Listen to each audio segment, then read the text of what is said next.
Watu wenye ulemavu wanaofanya shughuli za ujasiriamali mkoani Katavi wameiomba serikali kuwatengea maeneo maalumu ya kufanyia biashara ili kuondokana na usumbufu wa kuhamishwa mara kwa mara kutoka kwenye maeneo yasiyo rasmi wanayoyatumia kwa shughuli zao. Wakizungumza kuhusu changamoto hizo, wamesema mbali na kukosa maeneo rasmi ya biashara, pia wanakabiliwa na ukosefu wa mitaji, huku wakidai kuzungushwa katika upatikanaji wa mikopo kwa ajili ya kuendeleza biashara zao. Sisi watu kama wenye ulemavu tunapitia changamoto. Unakuta pale tulipopanga hamna eneo la kufanyia biashara. Ukikaa mara unafukuzwa, unahamishwa. Kwa tunapitia changamoto kubwa sana. Kwa tulikuwa tunaiomba serikali iweze kutusaidia eneo la kuweza kufanyia biashara si watu wenye ulemavu. Tunakosa mikopo kwa sababu unapoenda kudai mkopo kwa ajili ya kufanya shughuli fulani, wanaambia muandae kikundi ndipo mpate huo mkopo. Sasa unakuta hivyo vikundi baadhi ya walemavu kuwapata unakuta ni shida, au mnaweza mkaandaa kikundi mkaja mkazungushwa kwa muda mrefu. Kwa hiyo inatokea mnakuja mnakosa hiyo mikopo.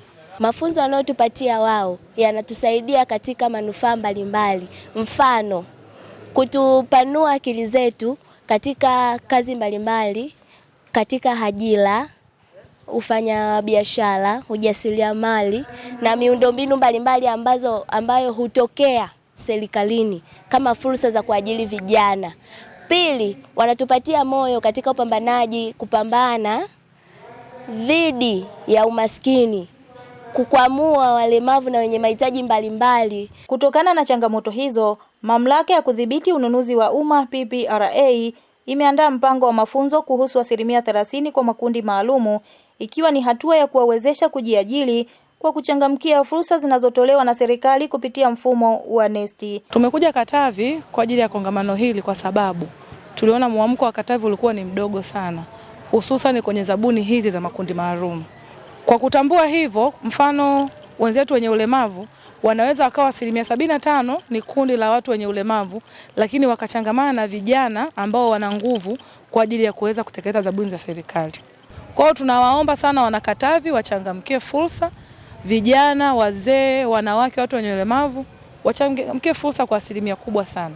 Akifungua kongamano la mafunzo hayo, Mkuu wa Mkoa wa Katavi Mwanamvua Mrindoko amezitaka taasisi za umma kutoa fursa hizo bila upendeleo wala mizunguko mirefu isiyokuwa na sababu za msingi. Taasisi zote za umma ni watake kuhakikisha kwamba mnaendelea kutoa elimu na mnaendelea kutoa usimamizi na maelekezo thabiti ili vikundi hivi visikwame wakati wa kujisajili wala visikwame wakati wa kufanya kazi ambazo watakuwa wamezipata.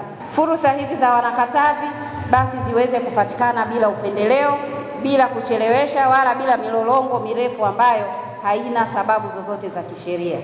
Kwa ujumla wake, serikalini wote, viongozi pamoja na watendaji, hakikisheni swala hili na kwenda kuzaa matunda, na tunaona wanakatavi wakitengeneza fedha kupitia miradi hii ya 30% ya manunuzi kwenye sekta ya umma.